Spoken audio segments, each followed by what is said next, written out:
First, we will learn how to Where in the hell have I heard that voice before? Or I will personally choose some asses off. Thomas Hayden Church is in this movie. The Sandman is in this movie. He went from Serial Killing 101, made in 2004, to Spider-Man 3. That's quite a fucking jump. Is that Limp Bizkit? Oh god, a bad movie and Limp Bizkit. This can't be good.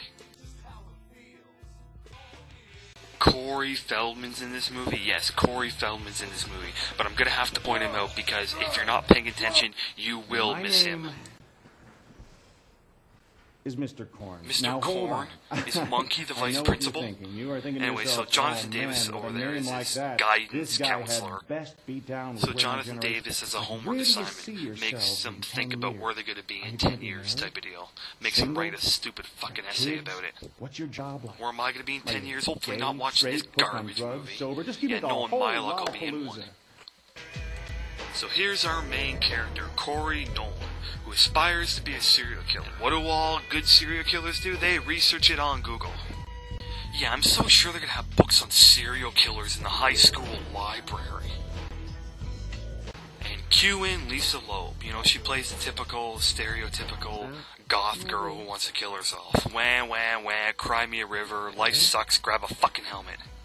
So, at this point, she doesn't know that he wants to be an aspiring serial killer, and he doesn't know that she's suicidal and depressed and wants to kill herself. Now, I could make a reference to her music there, but I'm going to leave that to you. So Corey comes home and talks to his friend who looks kind of a bit like Harry Potter, who's in the special ed class. So I got a bunch of them.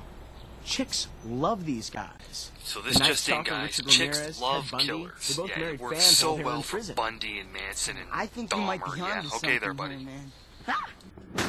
So Corey comes home, flips the channels, watches some biographies about serial killers on TV, and apparently there's some serial killer running around the city already. There you go, listen to Charles Manson. He's such a quiet, polite saint.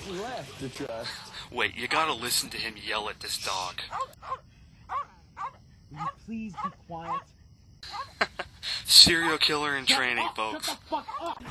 So the next day he's in Jonathan Davis's class, and Jonathan Davis gets every student to go up and tell him where they're going to be in 10 years in front of the class. And our good serial killer in training decides, well, I want to be a serial killer. Let's brag about it in front of the whole damn class. So Jonathan Davis gets to Casey Nolan's paper. And, well, I do have to admit, the Casey Nolan name does have a certain serial killer ring to it. So he reads the thing, and Jonathan Davis thinks he's joking and blah, blah, blah, blah, blah. No red flags at all. Yeah, notice in this scene how turned on Goth Girl gets. So Jonathan Davis makes him do some stupid circle test. So for everyone not following, it's basically a shot in the balls saying you're going nowhere in life. You will need a number 2 pencil. He's wearing a Marilyn Manson shirt. I thought this was 2004, not 1996. How cliched can you get? Oh, I like serial killers and I like Manson. Fuck you. So every once in a while we get one of his fantasy deaths. Yeah, cue in the ketchup. I am the god of fuck. Yeah, god of fucking shit like this movie.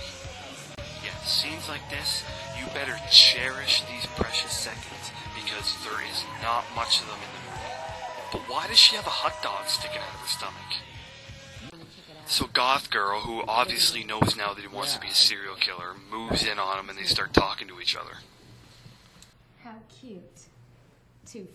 So in this scene, we have some dumb no-name airhead who we don't care about at all going to drop something in the lost and found. Like, what school has a lost and found in a boiler room?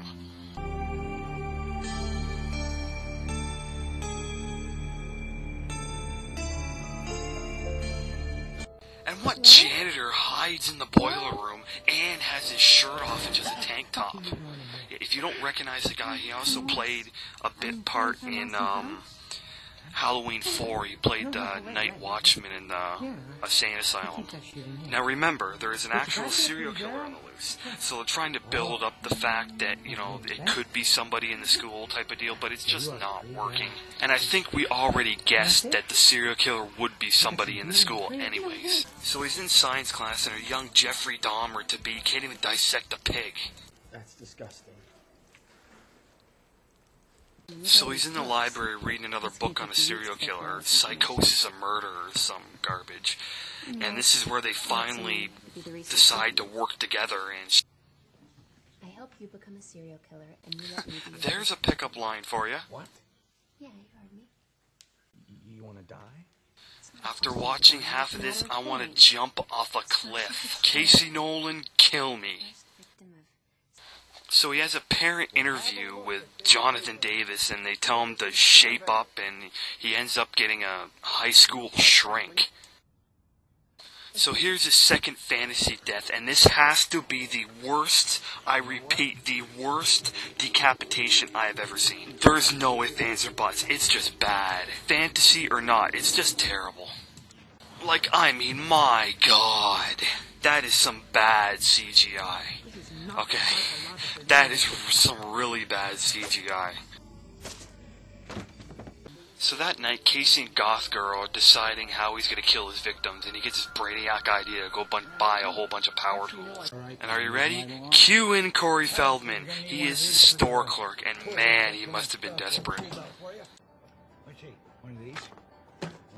Okay, so in this scene, they actually have a checklist of how he's going to become a serial killer, and he decides to kill old people.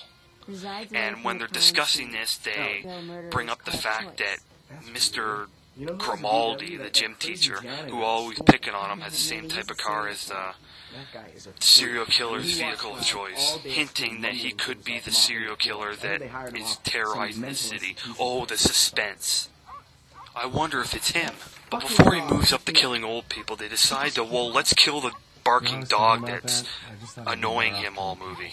I think you should take this. So in this scene, we actually get the serial killer who's terrorizing the city, one of his kills, and that, yes, that is White Zombie in the background. I think Rob Zombie directed this piece of shit. So let me get this straight. He's going to be a serial killer, not get caught, the most infamous of all time, dressed like that. And he's just killing the dog. He's trying to kill a dog. He's not fucking hunting Rambo. So he doesn't kill the dog the night before. The police, who still have no idea what's going on, they think it's either Casey or the janitor who's doing the actual killings.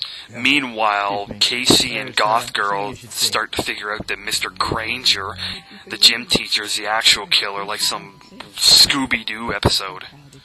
So since he didn't kill a dog the night before, they just decide to stalk out an old folks' home and kill some old woman anyways. So he wears his Rambo outfit to kill.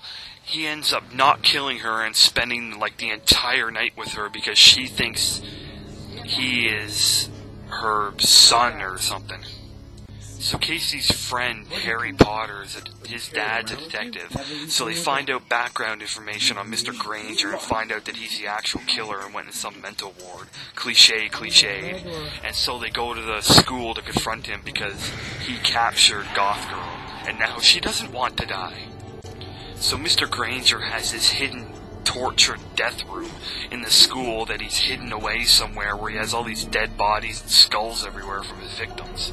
So the final showdown in the gymnasium with Casey wearing his Rambo outfit and Mr. Granger, where Casey tries to hide on a rope. So in this last scene right here, Casey actually learns how to throw from the symbolism from the disc throws in the beginning of the movie. And Mr. Granger gets it in the head, which kind of confuses me because if he had a saw almost cutting through his skull, I don't think he'd be able to talk. So he saves Goth Girl. He does better in school. He wants to become an FBI expert now on hunting serial killers instead of becoming one. They live all happily ever after, blah, blah, blah, blah, blah, the end. Overall, this movie doesn't really have much to it. Okay, there's not much death scenes and kill scenes in it. There's only really 3.